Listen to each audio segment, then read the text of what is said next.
Okay, here's another decomposition reaction. This tells us it's second order in XY, and it gives us a rate constant, K value. So it wants to know what is the half-life for the reaction at an initial concentration of 0.1. Now, notice this is second order and we're dealing with concentration versus time. So this is going to require an integrated rate law. You can copy your integrated rate law and solve for half-life. I'm going to take a little shortcut right here. And we know that for 0 and second order, the half-life is concentration dependent. First order, it does not matter what the initial concentration is. But for these others, it does. So half-life is 1 over rate constant K times your initial concentration. We know it's second order, so let's just practice writing a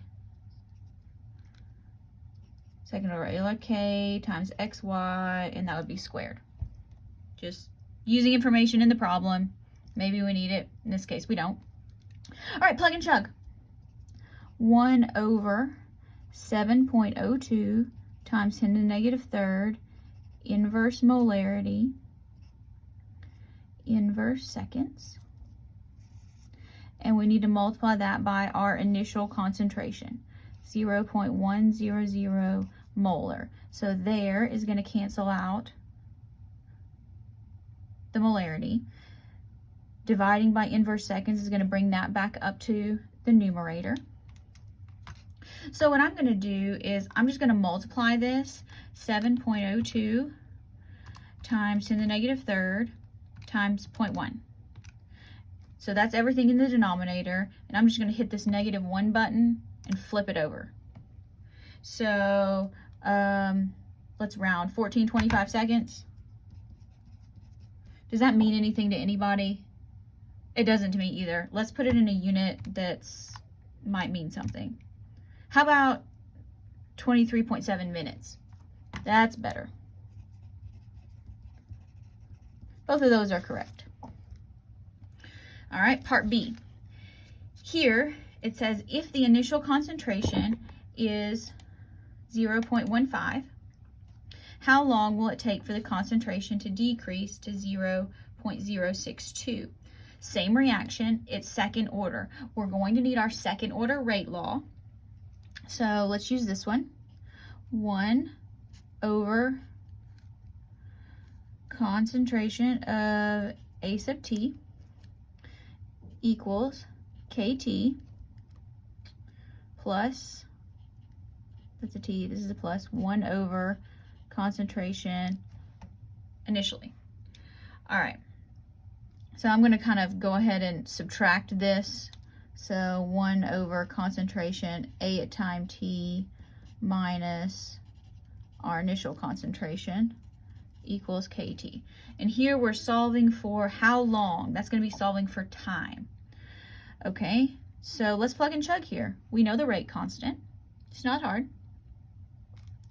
All right, 1 over, this is what we're going to, 0.062 minus 1 over, here I guess I could put molar there, 0.15 molar equals K 7.02 times 10 to the negative third inverse molarity, inverse seconds times time. Okay, here, let's plug and chug. Okay, get this where hopefully you can see it. 1 over 0.062 minus 1 over 0.15.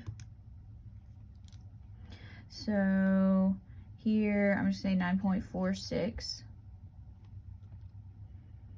and that would be inverse molarity. 7.02 times 10 to the negative third inverse molarity, inverse seconds times time. So now we need to divide by this. 7.02, 10 to the negative third, inverse molarity, inverse seconds. And yes, I'm writing this out a lot so you can see how the units cancel. Look, inverse molarity, dividing by inverse seconds is going to bring it back up to the top. That cancels out. So divided by 7.02, 7.02 times 10 to the negative third. And I got 1348 seconds. So T equals 1348 seconds. Does that mean anything to anybody? Not to me. 22.5 minutes. There we go. Again, you can leave it. This is a correct answer. It just doesn't mean anything to me.